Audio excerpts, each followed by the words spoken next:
لو حابة تعملي في بيتك تورتاية زي اللي انتوا شايفينها دي بمقادير بسيطة بكل حاجة تكون موجودة في البيت هقولها لكم النهاردة في قلب الفيديو. بس طبعا لو انتي اول مرة تشوفيني واول مرة تشوفي القناة بتاعتي ياريت تشتركي في القناة كده وتفعلي الجرس على الكل عشان طبعا كل ما انزل فيديو جديد يوصلك اشعار جديد مني. اول حاجة كده ازيكم كل متابعينا عاملين ايه؟ يا رب دايما تكونوا بخير. تعالوا ندخل بقى على الفيديو ونشوف هنعمل ايه النهارده. هنعمل التورتايه اللي انتوا شايفينها في الاول دي، هنعملها تورتايه كانت عيد جواز. تمام. طبعا مطلوبه مني بنفس الشكل اللي انتوا شايفينه ده. فاقول لكم النهارده هنعمل مقاس 20، فاحنا هنعمل النهارده مقاس 20.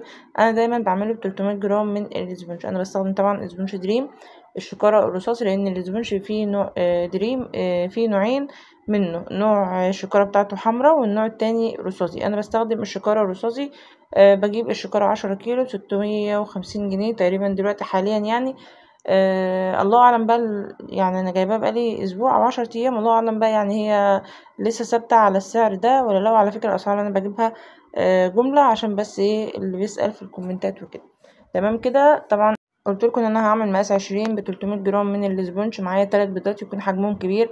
معايا كمان محسن جل بونو ده اللي انا بستخدمه ما شاء الله، يعني بصوا بيخلي الاسبونج هاشش جدا وحلو جدا.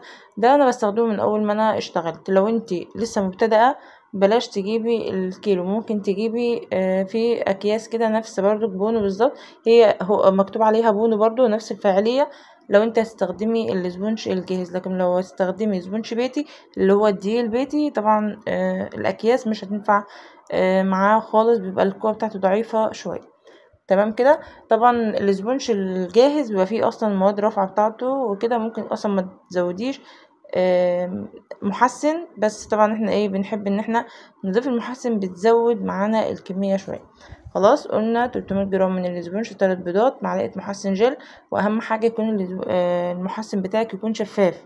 خلاص لو ابيض اعرفي ان الاسبونج بتاعك مش هيطلع معاكي بالنتيجه اللي انت هتشوفيها بعد شويه.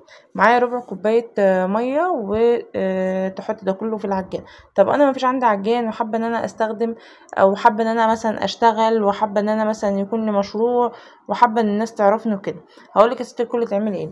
في طبعا تقدري ان انت تستخدمي مضرب يدوي، اللي هو المضرب مش المضرب يدوي اللي هو في البيت ده، لا المضرب الكهربائي.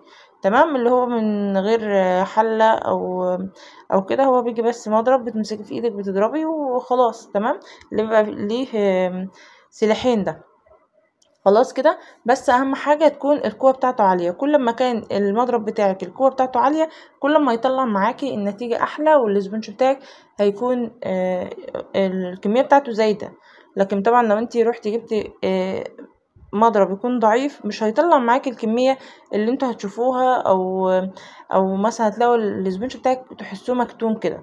تمام. فما كانش عندك عجان يبقى مضرب، بس اهم حاجه يكون المضرب القوه بتاعته تكون عاليه. خلاص جبت انا ورق حواوشي، واللي كانت تقعد تسالني بتقول لي الورق الحواوشي بيتحرق؟ لا ما بيتحرقش، انا بستخدمه من اول ما انا اشتغلت ولا اي حاجه خالص.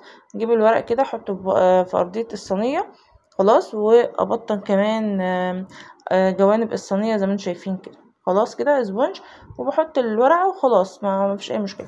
طب ليه انت بتحطي الورق؟ مع ان طبعا انت بتحطي في حله الومنيوم وبتوزع الحراره على الكيك كله. الورق ده ميزته ان هو بيحميلك السبونج بتاعك ما بيتحرقش بسرعه، حتى لو كان الفرن بتاعك يعني ايه انت علتيه وما اخدتش بالك قوي.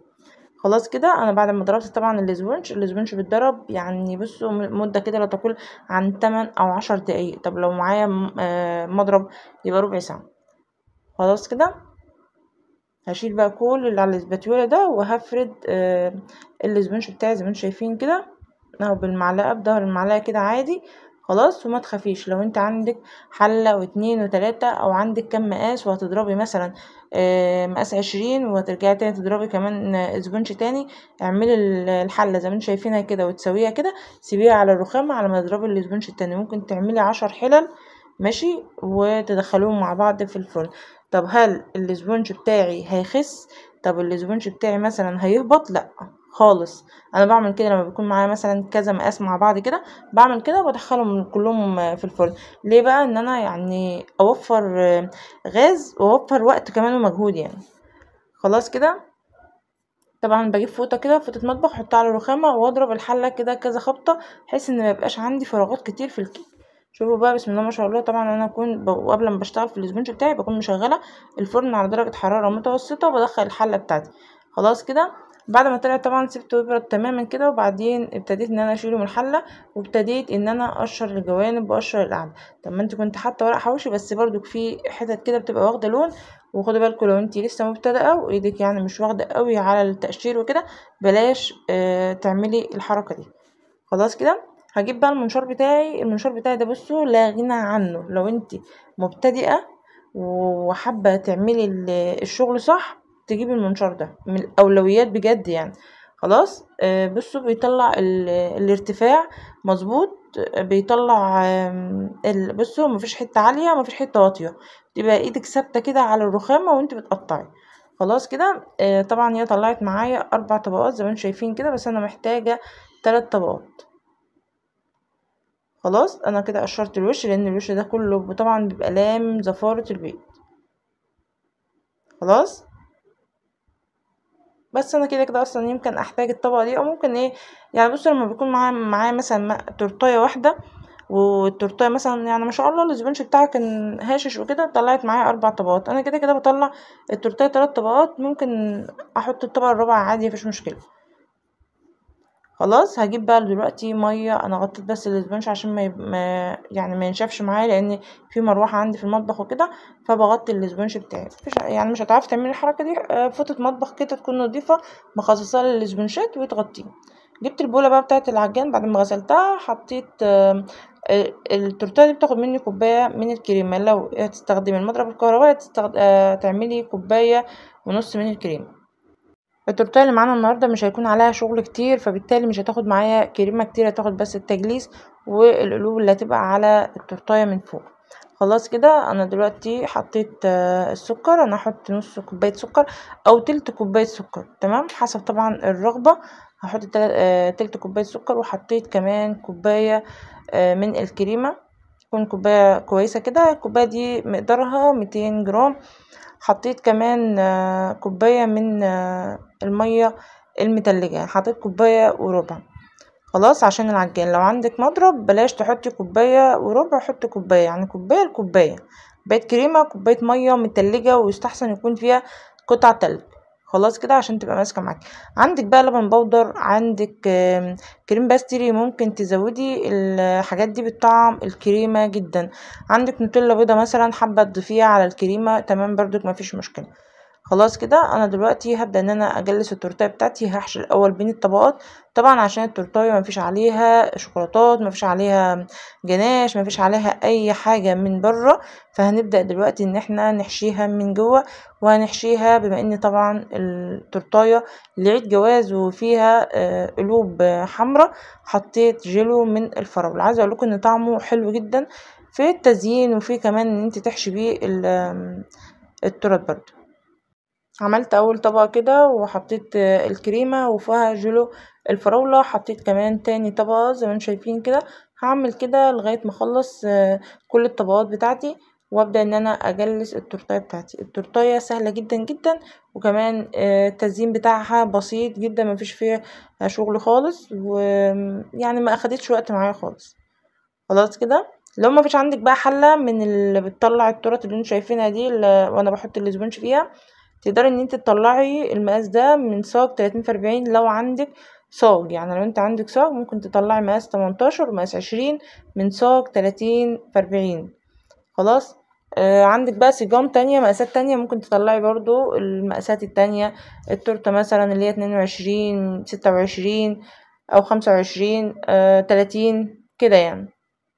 خلاص يعني ما توقفيش نفسك على حاجة معينة، ان انا مثلا ما عنديش حلة مش هقدر ان انا اطلع تورتايه. وفي كمان على فكرة في المطبخ عندنا بيبقى فيه مثلا طقم كسرولات فوق بعض كده، بيبقى بادئ من 16 18 20. تقدري ان انت برضو لا 14 16 18 تقدري ان انت برضو تطلعي تورتايه من الكسرولات دي، تعمليها برضو بورق حواوشي كده وتدخليها الفرن عادي مفيش مشكلة. وفي برضك اطقم حلل برضك بتبقى، بس ايه، في اطقم اللي هي اللي بتبقى عامله زي بصوا، اللي هي زي الحلل اللي انا حاطه فيها دلوقتي. في بقى حلل تبقى واخده كده شكل البومبي من تحت، فدي طبعا مش هينفع انت تطلعي منها تورته وكده. فانت يعني حاولي ان انت يعني تشغلي دماغك كده، مش لازم مثلا ان انتوا عشان انا عندي حله فالدنيا وقفت بقى عشان انت مش عندك حله. لا، تعملي من بيتك وتجربي مره واتنين وتلاته. لو انت عايزه تعملي فعلا مشروع، تجربي مره واتنين وتلاته في نفسك، في صحابك، في قرايبك، في اخواتك كده يعني. حاولي ان انت تجربي الاول قبل ما تطلعي اصلا شغل لعميل، او قبل ما تطلعي مثلا اوردر. لازم تكوني طبعا انت عارفه ان انت فعلا شغلك ما شاء الله يتسلم كده وانت مغمضه عينك، مش يستنى لغايه ما يعني بصوا تطلعي شغل كده وتستني وخايفه للعميل يقولك لا انت شغلك مش حلو، لا مش عارف ايه، او شغلك حلو او كلام من ده.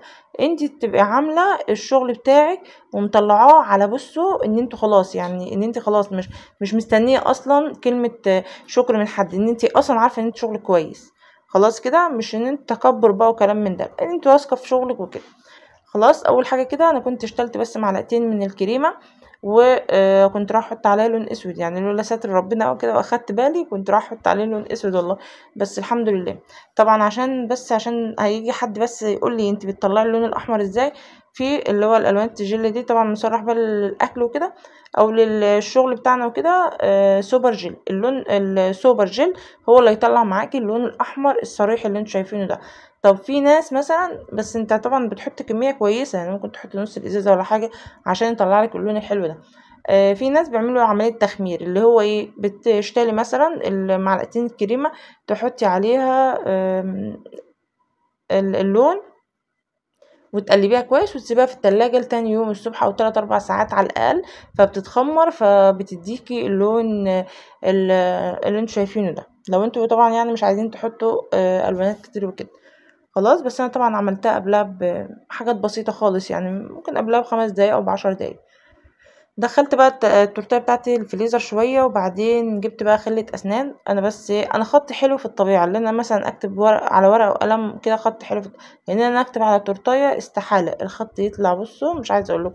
فجبت خله اسنان، كتبت الاول الكلام اللي هيتكتب، وبعدين مشيت بصوا جبت كيس حلواني، حطيت معلقه كريمه بسيطه خالص، وحطيت بصوا نقطه ميه بسيطه خالص، المهم ان ايه، الكريمه تنزل من الكيس الحلواني بكل سهوله.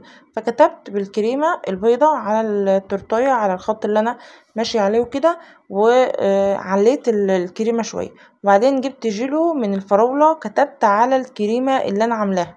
خلاص، يعني في طبقة كريمة بيضة وفوقها جيلو من الفراولة، تدي بصوا تحس ان الكلمة عالية كده وشكلها حلو قوي.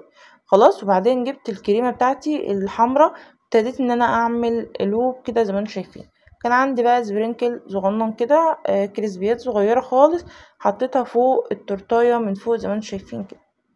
بس دي التورتاية بتاعتي النهاردة، ما شاء الله اللهم بارك، يعني حاجة كده تحفة وشكلها حلو اوي. طبعا تنفع بقى عيد جواز، تنفع مثلا هدية مثلا، تغير مثلا الكلام اللي عليها، حلوة جدا مش واخدة شغل كتير وكده.